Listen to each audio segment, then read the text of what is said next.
Tombo ati iku ana 5 wernane. Kaping pisan maca Quran sak suci itu minimal ada 7 fungsi ya. Jadi fungsi pertama adalah hudan, petunjuk. Google Map, Waze Map. Yang kedua, ini fungsinya adalah sebagai basyiron. Yang ketiga, fungsinya adalah sebagai apa? Sebagai syifa'u lima fis-sudur. Lalu yang keempat adalah sebagai apa? Bayinah. Sebagai bayinah, sebagai penjelas. Yang kelima adalah sebagai hukum kita di dalam menentukan salah benar.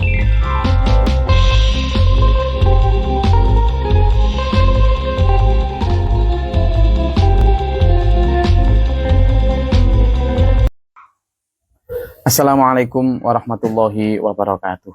Alhamdulillahirabbil alamin. Allahumma shalli wa sallim barik ala sayyidina Muhammad wa ala alihi washabihi ajmain. Amma ba'du.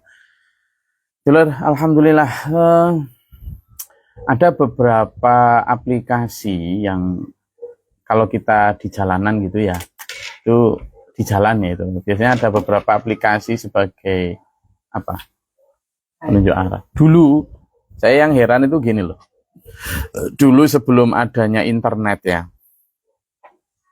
apalagi sebelum adanya aplikasi penunjuk arah macam-macam lah, mulai dari Google Map, ada Waze ya, ada macam-macam lah, saya enggak bisa nyebut satu-satu. Itu kita kalau mau nyari alamat ya ketemu-ketemu aja tuh. Iya tuh, ya ketemu-ketemu aja. Tapi kok sekarang itu kayak kalau nggak ada apalagi kemudian di perkotaan yang jalannya rumit, demikian apalagi di desa, ya kan?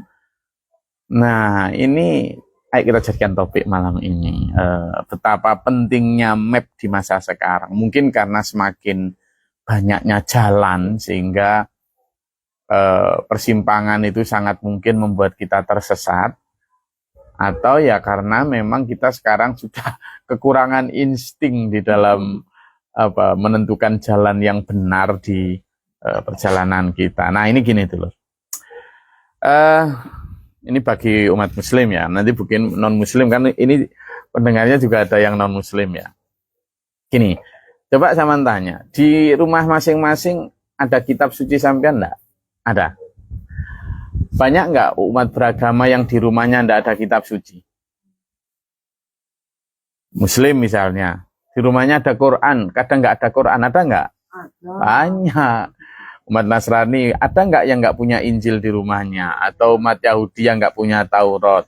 Atau umat Hindu yang nggak punya kitabnya masing-masing? Ada nggak? Ada.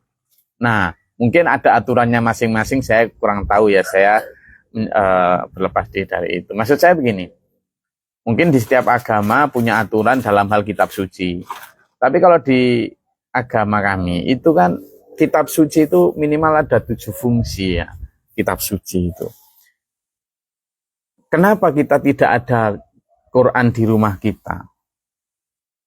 Kan berarti karena memang kita tidak terlalu membutuhkannya. Itu kan. Kalau butuh pasti punya. Lah kenapa kita tidak punya dan tidak butuh? Karena kita mungkin menganggap gini, ya untuk apa gitu? Ya untuk apa kan gitu? Dan kalaupun kita punya, bagi sama saya punya Gus gitu misalnya. Seberapa sering kita membukanya? Ayo, jujur. Seberapa sering kita membukanya? Padahal ini, nanti kita bahas 7 fungsi. Ini tuh ada fungsinya tuh lor. Ada fungsinya. Jadi, bukan hanya sebagai, ini kalau ini kan mushafnya ya. Mushaf Utsmani. Mushaf yang dikodifikasikan mulai dari periode Umar sampai periode terutama finalisasinya di periode Khalifah Utsman. Ini mushaf, Qurannya sendiri kan ada fungsi hakikinya apa? Kalaupun yang tidak punya, tadi kita pertanyakan, kenapa tidak punya? Mungkin karena tidak butuh. Kalaupun yang punya, seberapa sering dibuka? Pertanyaan lanjutan, next question adalah, kalaupun dibuka, seberapa paham? Soalnya apa? Masih ingat, tombo ati iku ana 5 wernane, kaping pisan moco Quran sak maknane. Obat hati itu yang pertama, ada 5 kan? Yang pertama adalah baca kitab, baca Quran beserta maknanya. Artinya beserta faham apa yang dimaksud. Apakah ada larangan, apakah ada perintah, apakah kan gitu. Nah, kita kembali dulu. Jadi fungsi Al-Quran, fungsi kitab suci buat hidup kita, itu adalah kayak kita hidup di belantara lah. Entah di belantara kota atau di belantara desa. Dan kita butuh map. Jadi fungsi pertama adalah hudan, petunjuk. Google Map, Waze Map. Kita kalau nggak pakai itu nggak bisa. Tapi ada Gus, ada kok orang yang nggak ngikuti agama tapi ya fine-fine aja jalan. Lah iya, ada orang yang nggak pakai Google Map misalnya atau Waze atau petunjuk arah. Dia padahal nggak tahu itu, nggak hafal. Kira-kira mobilnya masih bisa jalan nggak? Bisa. Tapi jalan kemana? Nah ini pertanyaannya. Kesasar nggak? Masuk jurang nggak? Loh, saya aja pernah sudah pakai Google Map itu loh. Kesasar nggak karu-karuan. Ujungnya itu dead end. Apa? Jalan buntu. Jembatan yang rusak belum selesai dibangun itu loh. Balik. Padahal sudah pakai Google Map. Nah, Quran juga gitu tuh loh. A'udzubillahi minasyaitonirrajim. Dzalikal kitabul la raiba fih hudal lil muttaqin.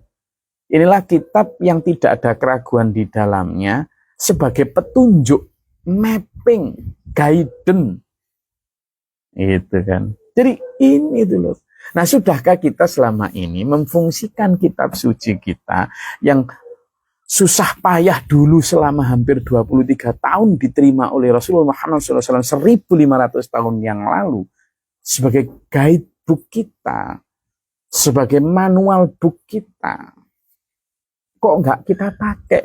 Berarti kita memang nggak terlalu butuh. Berarti kita memang siap hidup tanpa arahan. Oh, yuk, bener nggak? Itu yang pertama. Jadi ini petunjuk dulu. Hudan. Yang kedua, ini fungsinya adalah sebagai basyiron wa nadhiron. Orang hidup tanpa Quran bisa nggak? Bisa. Kaya nggak? Kaya. Sehat? Sehat. Berjalan. Tapi apakah nanti masuk di akhir hidupnya dead end? Apakah akhir hidupnya tersesat atau enggak? Nah, itu yang kadang sebagian orang tidak terlalu peduli. Nah, kita sebagai umat beragama dengan kitabnya masing-masing harusnya ya peduli bahwa fungsi dari kitab suci diturunkan adalah untuk apa? Hudan. Petunjuk kita. Maka selain miliki mushafnya, selain miliki secara cetakannya ini, juga buka. Selain dibuka, mengerti, gak bisa baca Gus, ikuti kajian yang bisa memahamkan. Setelah itu nanti ada tingkatan lagi, amalkan. Nah itu baru kemudian ngikuti, oh belok, oh kiri, oh kanan, gitu loh. Oh tidak boleh, oh silakan, itu. Yang kedua fungsinya adalah basyiron wa nadhiron, sebagai kabar gembira untuk orang-orang yang taat kepada Tuhan, dan sebagai nadhiron atau ancaman, warning, early warning, peringatan dini sebelum terjadi buat orang-orang yang sedang meletot-meletot, yang sedang berjalan ke arah yang salah. Nenet, Anda salah, jalan Anda salah, belok kanan, jangan belok kiri. Kan gitu kadang Google Maps ya kan, meskipun kadang mereka keliru juga. Gitu. Belok kiri pada sebelah juga, ya gitu. Jadi itu dulu, sebagai basyiron bahwa ada kabar gembira untuk orang-orang yang mau bersabar. Gitu. Yang ketiga fungsinya adalah sebagai apa? Sebagai syifa'u lima fis-sudur. Dalam surat Yunus itu karena ayat 57 bahwa Quran itu datang adalah syifa, sebagai obat 5 untuk apa? Penyakit fis-sudur yang ada di hati. Jadi ma-nya itu adalah penyakit. Penyakit kita apa kira-kira? Ya amarah, iri, dengki, dendam, ya tuhibbunal mala hubban jamma, mencintai harta berlebihan sampai korupsi, merampok, itu karena didorong oleh penyakit sombong, penyakit riak, penyakit cinta dunia dan sebagainya itu. Dan Quran datang sebagai syifa, sebagai obat. Nah, kalaupun misalnya peringatan itu disampaikan, kajian-kajian yang kemudian menyengat hati, jangan ditinggal pergi. Kajian yang tidak enak, tidak sesuai nafsu, sesuai karpu. Loh, jangan cari yang sesuai tok. Yang namanya obat itu pahit, ya sudah sedak dulu. Obat nyari yang enak-enak ya bukan obat, gitu loh. Itu makanya kalau ada yang sakit, sebenarnya yang sakit itu adalah kontras, itu penyakitnya. setan yang dalam hati. Biarkan merasuk, biar setannya pergi. Jangan malah obatnya yang ditolak, yang nggak sembuh-sembuh. Ya, itu. Syifa'ul lima fi sudur. Lalu yang keempat adalah sebagai apa? Bayinah. Sebagai bayinah. Sebagai penjelas.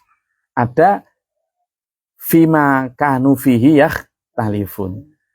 Ada banyak perselisihan tentang ini salah, ini benar, tentang dulu kisahnya Dzulqarnain itu seperti apa sih, kisah Ashabul Kahfi itu seperti apa, kisahnya Nabi Musa, Nabi Isa, Nabi Ibrahim seperti apa sih. Nah, bayinah sebagai penjelas, ini loh sebenarnya duduk perkaranya, duduk persoalannya ini. Nah, itu sebagai penjelas. Lalu yang kelima sebagai apa? Setelah sebagai hudan petunjuk, sebagai basyiron wa nadhiron, sebagai syifa'ul lima fi sudur, kemudian sebagai bayinah, yang kelima adalah sebagai kitab undang-undang hukumnya. Jadi sebagai hukum kita di dalam menentukan salah benar. Itu sebagai hukum. Nah, kalau sudah bicara sebagai hukum, maka ayo kita jadikan Quran itu rujukan ketika kita menyelesaikan persoalan-persoalan hidup kita.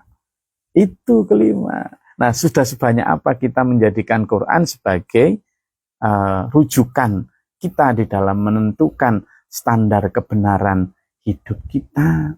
Yang kelima adalah sebagai pelajaran atau ilmu pengetahuan. Nah, di sana banyak ilmu pengetahuan yang bisa kita gali, lalu kita ambil sebagai lesson learn, sebagai pelajaran yang bisa dipetik. Baik, banyak di sana ya bicara ilmu pengetahuan yang sifatnya baik yang mendukung tentang ilmu-ilmu kayak perbintangan, ya kan, astronomi, bahkan ilmu biologi, bahkan ilmu ginekologi loh ada. Ilmu psikologi ada, ilmu ekonomi ada, ilmu sosiologi ada, ilmu ya kan ada, bahkan ilmu hukum ada semua tuh loh. Gitu. Bahkan ilmu anatomi itu ada, anatomi tubuh. Betapa lengkapnya Quran itu. Jadi fungsi keenam adalah sebagai ilmu pengetahuan, sebagai pelajaran yang bisa kita petik, kita kembangkan. Nah, sudahkah kita menganggap kitab kita Quran ini sebagai itu? Lalu yang ketujuh adalah sebagai apa? Rahmah. Sebagai apa ya? Berkah untuk kita. Di mana kita membacanya saja loh, dapat pahala kita. Nah, ini dulu. 7 fungsi itu harusnya kemudian kalau kita benar-benar pahami, itu pasti akan menjadi trigger untuk kita untuk mencintai kitab kita, menyukai kitab kita. Tidak hanya sekedar dibaca, tetapi apalagi tidak hanya juga sekedar dihafal. Jadi jangan hanya berhenti senang baca atau bangga karena sudah hafal. Karena fungsi Quran tadi itu pertama, sehafal atau senang pertama adalah sudahkah ini kita jadikan Google Map kita, Waze Map kita sebagai arah petunjuk kita dalam hidup, belok kanan, belok kiri kita ini. Yang kedua, sebagai kabar gembira dan juga warning kita, basyiron wa nadhiron kita. Ketika mau belok kanan, belok kiri, keliru, ada warning. Ketika kanan, ada basyiron. Ya kan, ada kabar gembira. Yang ketiga, sebagai bayinah, penjelas tentang fima kanu fihi yakhtalifun, apa yang ada diperselisihkan. Yang keempat adalah sebagai syifa, sebagai obat.